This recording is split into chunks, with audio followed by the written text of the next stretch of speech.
about conspiracy theories. Oh my goodness. Is the flat Earth thing is real? that a no? Is that a conspiracy or is that just an opinion? No, when I actually said it though, like I had been watching a whole bunch of Instagram videos.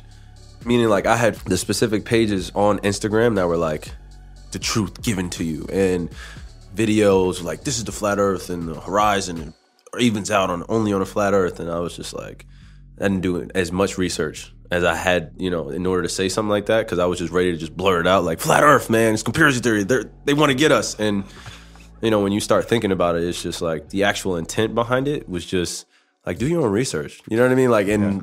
That's it. Like a lot of the things that were just told to me, I was just like, oh, okay.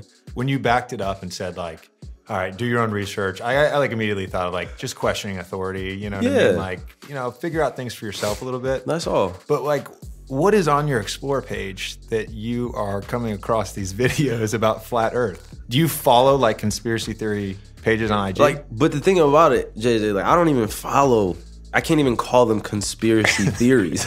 You know what I mean? Because some of the things of just logic and common knowledge are just there. And then they'll actually, like some of the pages that I follow, they'll actually list some of the laws and some of the things that have transpired throughout history. And they'll just give it to you like as almost like a history channel, which of other things that aren't like on History Channel or just specific details that I felt like I was missing in life, you know? They'll give you stuff on the government, like geoengineering and chemtrails and everything else, and it's just like, it just makes you think. And that was the beautiful thing about it, is that it actually made me think, you know, made me think twice about shit. Do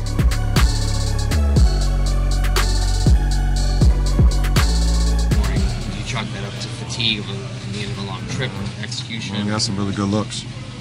You know, Swish had a three that was a really good look off a step side from Oladipo. We got the offensive rebound, kicked it to Jose for a wide open three on the left wing, had a great look. Double T had some great rolls where we had some good looks that didn't go our way. I had a left wing three, I had an elbow jumper. It's good looks, just didn't go down. How week is it for this road trip to be over? There's nothing relief about it. Coach McMillan made adjustments and they executed. What kind of challenges in Monday's matchup present when you guys are playing this way right now? That doesn't change. You can win 100 straight games and then face the Warriors. It's still challenging.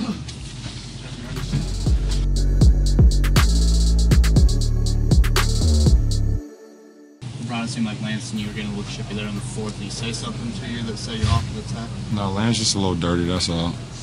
We're a little dirty. We got history, so I already know that. You know, so I should have known though that I've known since school that it's not the guy who tells the joke that gets caught; it's the guy who laughs. So they caught me on a retaliation, you know. So, but he played well tonight.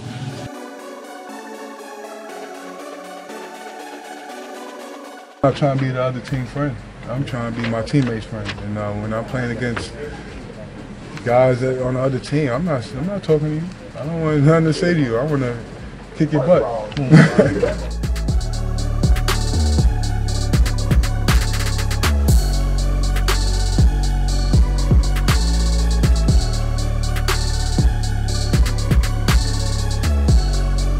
I wouldn't say that.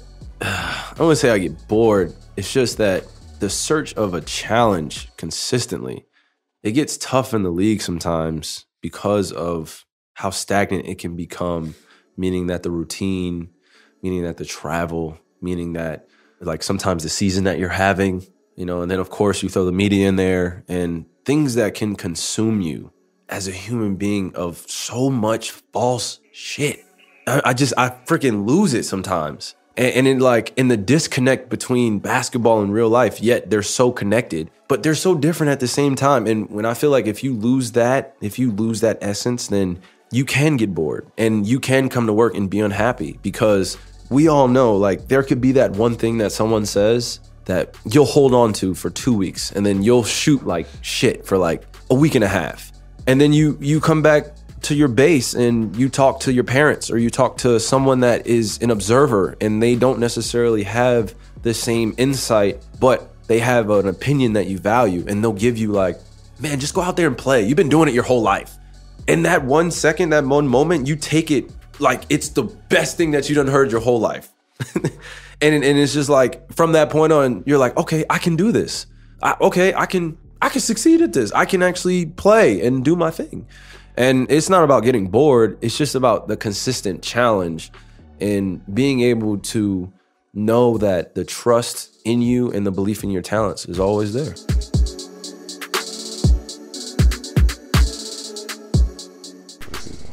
When you get about halfway through the season, do you do self-check, kind of self-evaluation stuff as a team? Have you found that throughout your career? You have to. You have to. I mean, the good teams that I've been on, you always have to kind of sit back at that mark and say where we at as a team, where we need to be. Are we at the level where we need to be at, and where we want to go? So now is an opportunity for us to start, turning it up a little bit more, tightening up, understanding that we're 41 games into the season, halfway through the season, and this time between now and All-Star break is a time where we really can take advantage of. We probably would take teams for granted. I don't know if that's the case, but it's just ironic that we're very good against the great teams and the good teams, and we're not so good against the below average teams. So that's something that we have to figure out and we have to fix. Not figure out, but we have to fix, for the second half of the season. Do you think that there's sometimes a fine line between, you walk into a game, obviously you probably expect to win every game you play in. There's a fine line between maybe getting a little teetering over where you're kind of making. Well, I think it's a mentality thing. I mean, now in the second half of the season, we have to change our mentality, and every game counts, every moment counts, regardless of who we're playing. We got to take that mentality into that game.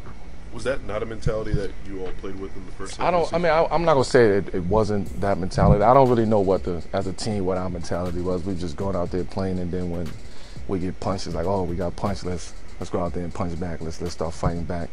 And a lot of time when you give those type of teams that confidence, it's hard to fight out that hole, because you have to make all the right plays, make every shot, and we can't rely on that.